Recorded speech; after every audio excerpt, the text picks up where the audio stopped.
കൊടുക്കുകയും ചെയ്യുന്ന ആളിനെയാണ് ആചാര്യൻ എന്ന് പറയുന്നത്. നമ്മൾ പല ആചാര്യന്മാരെ കണ്ടിട്ടുണ്ട് അല്ലേ, കേൾക്കാറുണ്ട് അല്ലേ, ആചാര്യൻ ആചാര്യ എന്നൊക്കെ വിളിക്കാറുണ്ട്.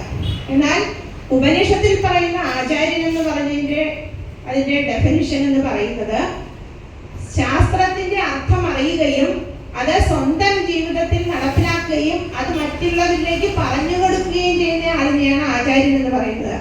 ഇവിടെ ആത്മീയതയിൽ ശാസ്ത്രം എന്ന് പറഞ്ഞാൽ ശാസ്ത്രത്തെ അനേനേടി ഇത് ശാസ്ത്ര എന്നാണ്.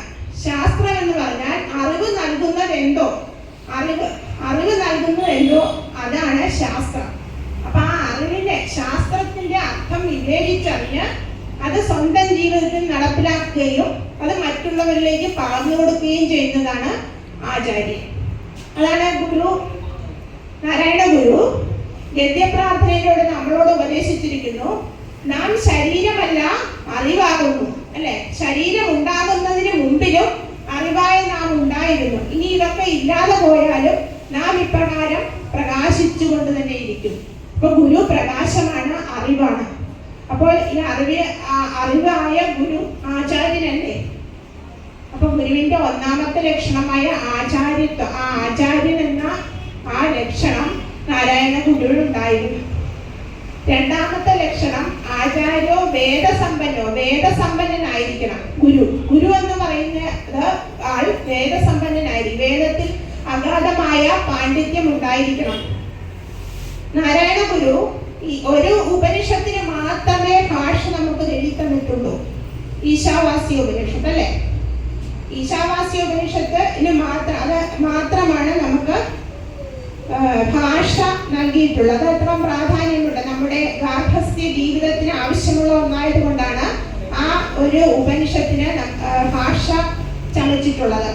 അപ്പം ആ വേദത്തിൽ അഗാധമായ പാണ്ഡിത്യം ഉള്ളത് കൊണ്ടാണ് ഗുരു അതിനെ ഭാഷ ചമച്ചത്. അല്ലെങ്കിൽ അറിയാവയ്യാത്ത ആൾക്കാർക്ക് ചെയ്യാൻ പറ്റില്ലല്ലോ, അതാണ് വേദസമ്പന്നൻ.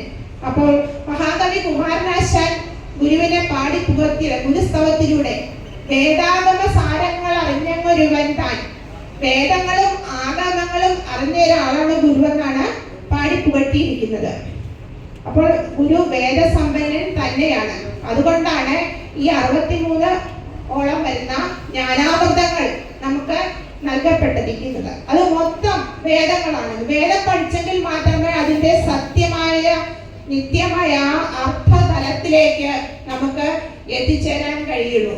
അത് വേദാന്ത വിശ്വവിദ്യാലയത്തിലൂടെ നമ്മുടെ ആചാര്യൻ ശ്രീ വിശ്വപ്രകാശം വിദ്യാനന്ദ സാറ് ഇതിന്റെ അർത്ഥതലങ്ങളിലേക്ക് പഠിപ്പിച്ച് നമ്മളെ എത്തിച്ചപ്പോഴാണ് ഇത്രയും അഗാധമായ ഈ സമുദ്രം പോലെയുള്ള ഗുരു ഇതിന്റെ മഹത്വം എന്താണെന്ന് നമുക്ക് അറിയുവാൻ സാധിച്ചത്. അപ്പോൾ ആ ഉപനിഷത്തിലൂടെ മാത്രമേ നമുക്ക് ഈ ഗുരുവിന്റെ ജ്ഞാനാമൃതങ്ങളിലേക്ക് കടന്നു ചെല്ലാൻ കഴിയുകയുള്ളൂ. അപ്പോൾ വേദ സമ്പന്നനാണ് ഗുരു. ഒന്നാമത്തെ ലക്ഷണം ആചാര്യൻ, രണ്ടാമത്തെ ലക്ഷണം വേദസമ്പന്നൻ. ആചാര്യോ വേദസമ്പന്നോ വിഷ്ണുഭക്തോ, വിഷ്ണുഭക്തനായിരിക്കണം. ഒരു ഗുരുവിനുണ്ടാകേണ്ട മൂന്നാമത്തെ ലക്ഷണമാണ് വിഷ്ണുഭക്തൻ. നാരായണ ഗുരു വിഷ്ണുഭക്തനായിരുന്നു അല്ലെ. എങ്ങനെയാണ്? ശ്രീകൃഷ്ണ ദർശനം നമുക്ക് നൽകിയിട്ടുണ്ട് അല്ലെ. മാടനാശാന്റെയും കുട്ടിയമ്മയുടെയും മകനായി ജനിച്ച നാരായണൻ പ്രാഥമിക വിദ്യാഭ്യാസത്തിന് ശേഷം ഉപരിപഠനത്തിനായി കായംകുളം ചേവണ്ണൂർ കുമ്മമ്പള്ളി രാമൻപിള്ളി ആശാന്റെ ചേവണ്ണൂർ കളരിയിൽ ഉപരിപഠനം